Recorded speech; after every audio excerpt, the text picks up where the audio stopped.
Hello everyone, you're watching Let's Talk About Prepping. I'm Tyler, your host, and in today's video, I'm just going to share a little bit of story time. Part of my family has lived in these woods for generations. Back behind these trees is a river canyon that years ago I took a rafting trip down during peak runoff flood season. And there's a rapid here that almost took my life. And today, I'm going to take you back to that rapid and share that experience with you. Now, I don't have any delusions that this experience makes me a better survivor than I was before, but it does give me appreciation for some things that are very important in survival situations. Remember that it was pure chance that I survived this day, but it is an interesting story and I want to share it with you here. I love that nostalgic feeling of walking through woods that you've been in a lot before. I've spent countless hours hunting, hiking, searching for firewood to cut up, dead trees to cut up. Everywhere I look, it's somewhere that I've spent half hour, 45 minutes slicing up a tree to bring home. I'm not using wood for my main source of heat right now, but I'm still seeing stuff that I would want to cut up if I did. I'm a couple hours from home, so can't do that, but it's definitely fun to take a walk through memory lane.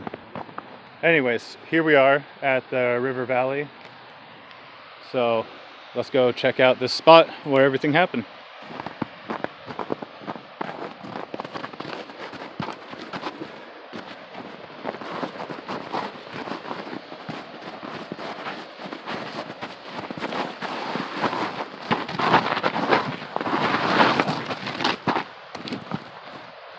I forgot how steep this is. This is going to get interesting. I probably should have bought a GoPro.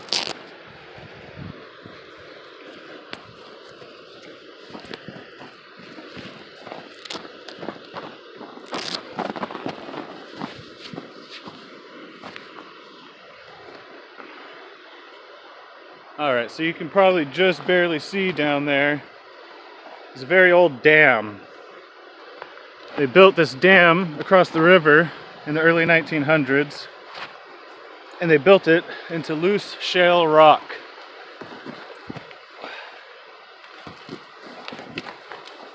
About 10 years later or so, if I'm right, they realized that it was going to fall apart anyways, so they broke it themselves, built another one further downriver. So now, this river runs straight for a good long, over 100 yards, and runs right into this half-moon dam before it curls around it, drops a couple dozen feet,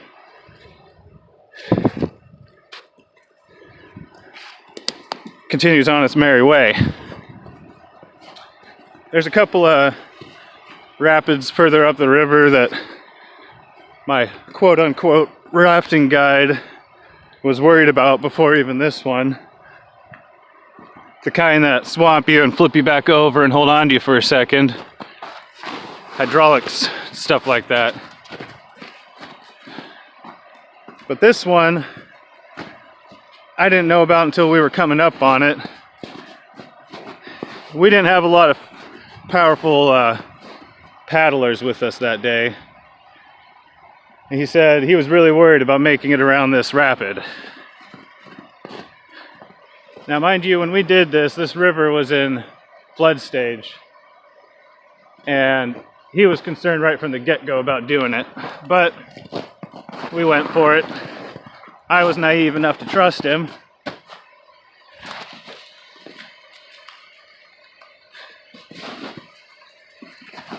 But got in the river, even though where we put in, the water was where we would have liked to have been parking, so we put in much further back. The river was flooding right out into the bushes around the shores and everything, but we made our way down the river, keeping ourselves out of the trees, out of the branches, which was a constant task, given how frenzied the river really was. So when you come down the river, into this rapid, up to this dam across the river, there's a long straight stretch where it looks like the river simply ends in the concrete wall of this dam here.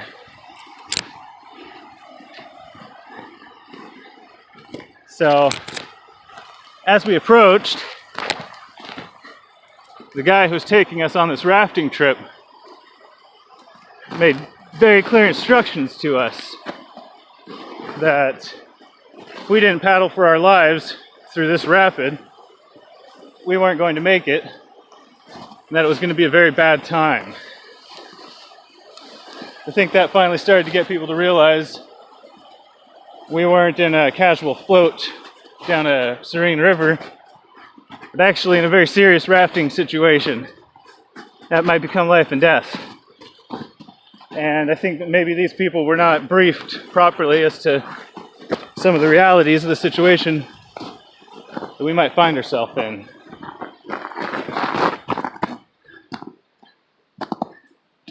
So, we approach this dam here, and I really can't give you a clear conception of how calm it is compared to how it was that day.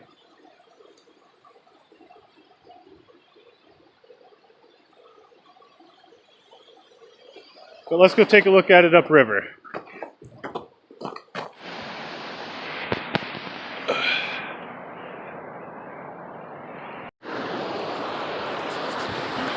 Alright, so I'm standing right at the river's edge where the river meets the dam, which is right behind the camera here, and the river takes a sharp left turn. As you can see, my feet are just right at the water's edge. Now, when I made my trip through here, the water was probably above where my head is right now. You can see that the river drops a little bit right here, and upriver, it was into the trees and everything. Now, when it comes through here, it was a raging torrent. And as you can see, the river comes through here and hits the gigantic wall of this dam. When it hits the wall of that dam, it creates a powerful circulator that curls back on itself continuously. When I rode through here, that log that is covered in snow was not visible. I think that the water was above that powerful crack right there.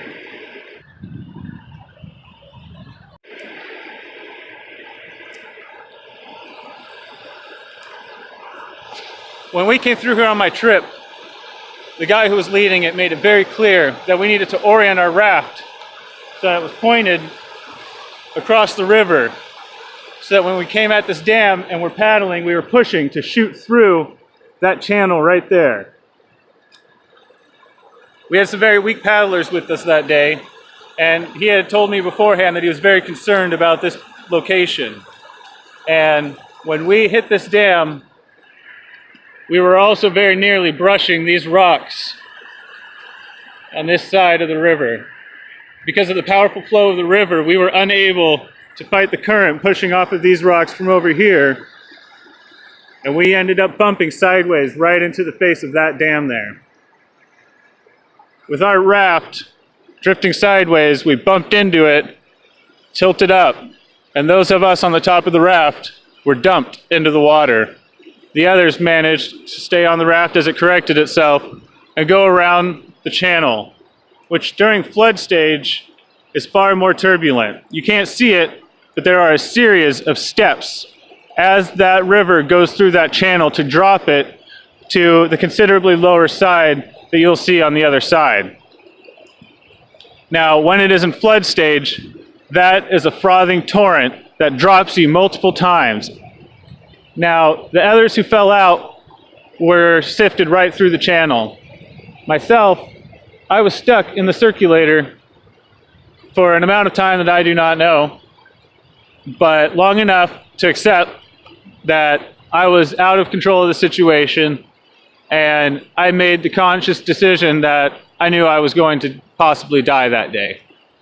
Now, after a period of time being circulated and bumping against the concrete wall over and over again, the river finally spat me out, and I remember resurfacing as I fell down the steps as they continue around this side over here. But I was not able to catch my breath because if you're in frothy water, the water is half air, and you're unable to flail or swim or do anything. And every time you hit the water, you fall directly to the bottom. I remember hitting the bottom of the river multiple times as I made my way around the dam. And every time that I reached the top, gasping for air and sucking water as I was plunged continuously faster than I expected. I don't know how long I was stuck on this side of the dam, but I know that the other guy that got dropped out of the raft was waiting for me for at least a minute before I came back around. So I was definitely stuck here for long enough that if I had been stuck much longer, it probably would have been the end of the game.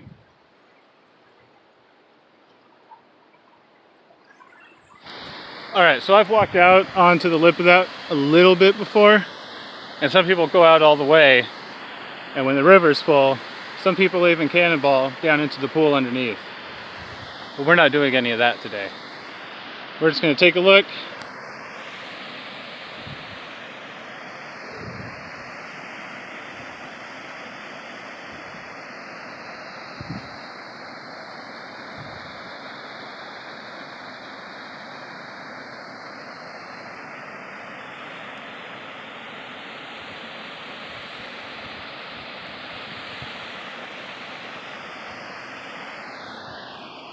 And see if we can't find a safe way down on this side of the river.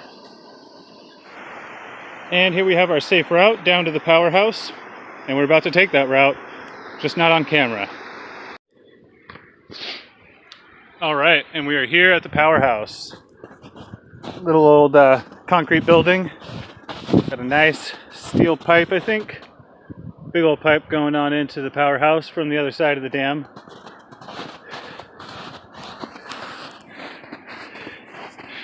This isn't the way that you want to go into it, but we'll take our look.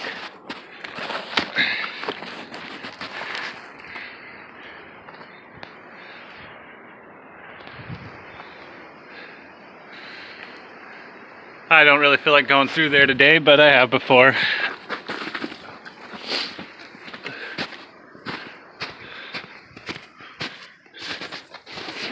Oh look, some trash that wasn't here last time.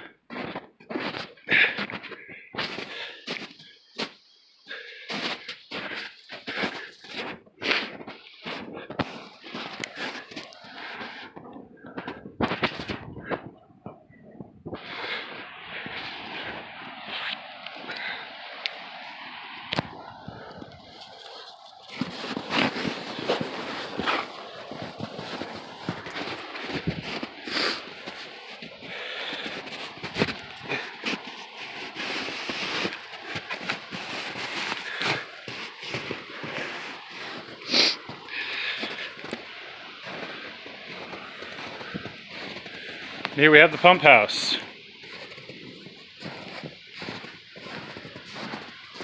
Don't worry, no bodies.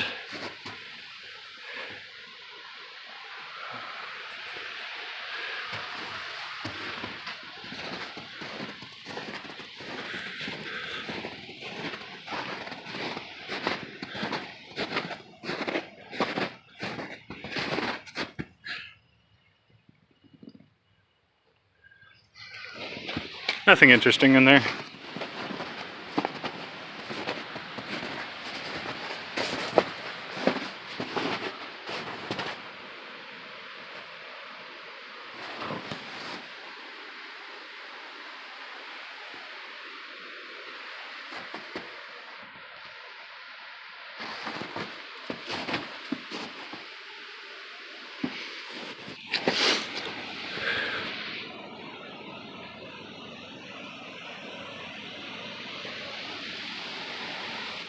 Alright, so here we are by the river again. And right about here is where the other guy was spit out that got dumped from the raft. And on that little spit of rock on the other side is where I ended up grabbing hold after I'd come around the dam and through the channel. And after I managed to cough a bunch of water out and catch my breath, which took at least a good 20 minutes, I got to start climbing my way out. Now, mind you, during the spring and summer, That is about 10 inches of moss covering all of those rocks that you can see bare right now. And so climbing out was a process of shoving my hand through and ripping out enough moss to grab a good handhold underneath. Because every time I grabbed the moss, it came out and fell with me. A lot of backsliding, a lot of climbing sideways to find a spot to go up. And I had to reach the top of the bench there to find anywhere to go sideways. And from there it was a couple miles until I found a farmhouse and somebody who was willing to take me to town in a couple hours when they were going anyways.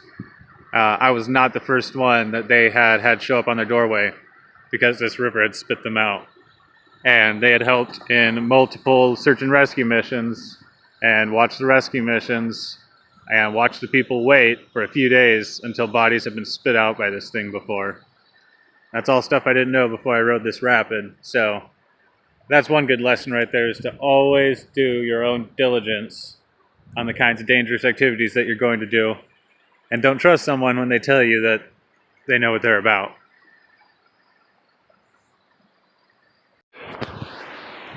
Alright, I'm out of the steep part now, so just a little bit further to go to the car and we'll be able to finish up our chat, say goodbye to each other for the day.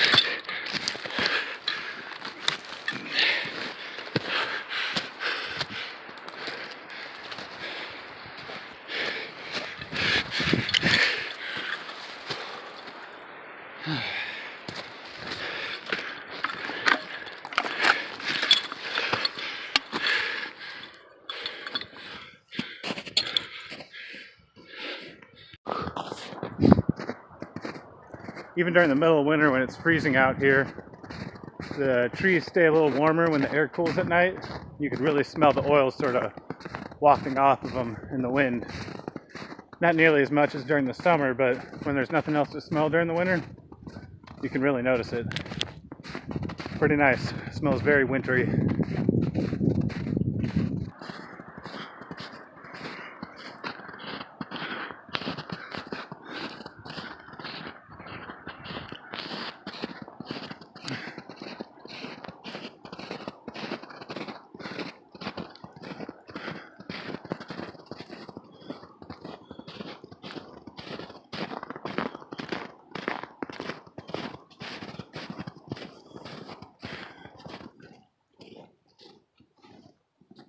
Alright, I'm back at my car. The cell phone networks are still up, so I'm going to call that another day of society down in the books. I hope that was a fun little adventure for you because it was fun for me. I think that's only the second time I've been back there since it all happened, and the other time in the summer. So, a couple thoughts that I have from this little adventure is that it's important to keep a lot of water with you. I had eaten just before I went on this little trip, so I brought plenty of water with me. Now, I drank through almost a whole one of these bottles, and if I'd been stuck there overnight because I broke my foot or something like that, this one would have been gone pretty quick. And there was minimal cell phone coverage down there and none in plenty of places. So I might not have had help coming right away. Anyways, I'm glad that didn't happen. And another thing to think about is I used my paracord donut today.